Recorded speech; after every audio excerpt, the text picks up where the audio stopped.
He insisted his players do the little things right. Oh, he could be cool at times, sometimes downright cold. But Chuck didn't come here to be somebody's friend. He was all business. What's more important, he had a plan. The following year, we drafted Terry Bradshaw and Mel Blount. We won 5 games. In '71, we won 6 games. Success comes slowly. We added Jack Ham, Dwight White, Ernie Holmes, Mike Wagner. That wasn't even our best draft. But Chuck's plan was working. You draft good athletes, good team players, smart guys.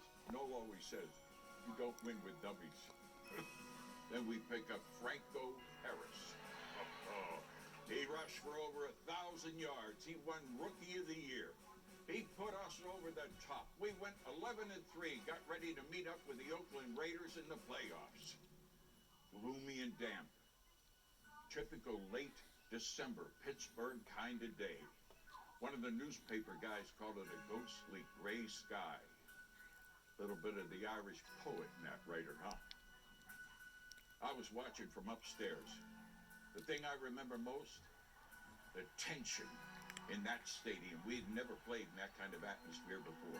Almost 3 hours of a football game, nobody had scored a touchdown. Now, we were ahead 6-0 on 2 field goals, but it didn't feel like we were ahead. How can you be ahead for almost 59 minutes of a football game and it doesn't feel like you're ahead? I don't know, but if you're a Pittsburgh Steelers fan, you know what I mean. It just never felt right that day, that game. Oh, it was great to see the boys in a big playoff game. Finally, they were a good bunch of fellas, and they had worked real hard. I was real proud of them. I'm putting on the screen. But at the 2-minute warning, Oakland was driving on us. They had this quarterback, Kenny Stabler, the snake. He ran 30 yards down the sideline for a touchdown. Oh, I can't say I didn't expect something like that, but I was heart sick to sit there and watch the Raiders kick the extra point and go ahead 7-6, and I thought, oh no. No, that's it. That's it. There's only a minute 13 left in the game. I got up and I went to the elevator because I wanted to be in the locker room when the fellas come back in off the field. I wanted to be there to tell them how good I thought they played and how proud I was of them.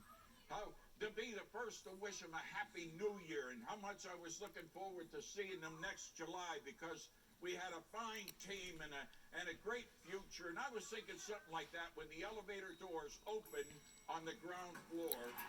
I'll tell you, the noise hit me like a tornado. I thought it was a tornado. I thought the stadium was falling down. I tried to walk down the ramp toward the field, and the people are running past me like crazy, screaming and hollering, and big grins on their faces, and that's when it hit me. Jesus, Mary, and Joseph, we won this game. Oh, my Lord, we won this game! Ever since it's been called the Immaculate Reception. Here's what the play's supposed to look like. Circle 66 option. Terry Bradshaw scrambling. 22 seconds left. The Frenchie puke walk. Bang with Jack Tatum. Oh my gosh. Franco Harris. It's cut out of the air.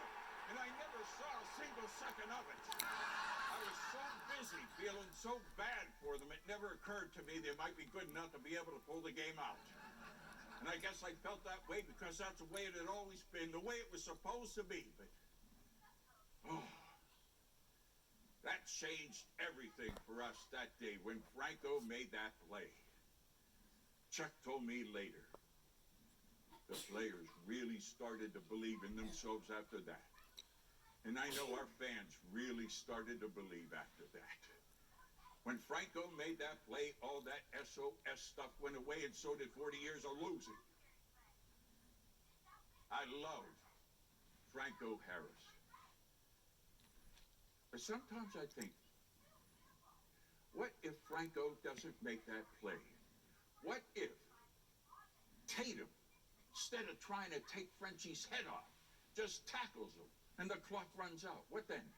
What if the ball doesn't make it all the way back to Franco?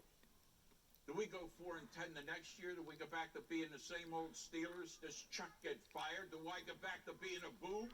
Do our fans have even more bad luck heaped up on them? But Tatum didn't play it smart. And Franco did catch it before it touched the carpet. Then Miami beat us the next week. Oh, that was tough. Boy, we had a lot of confidence going into the next season. And guess what?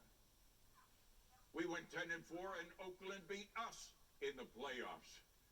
And so it goes. That's life in the NFL with all those 20-some other teams out there all looking to do the same thing you are.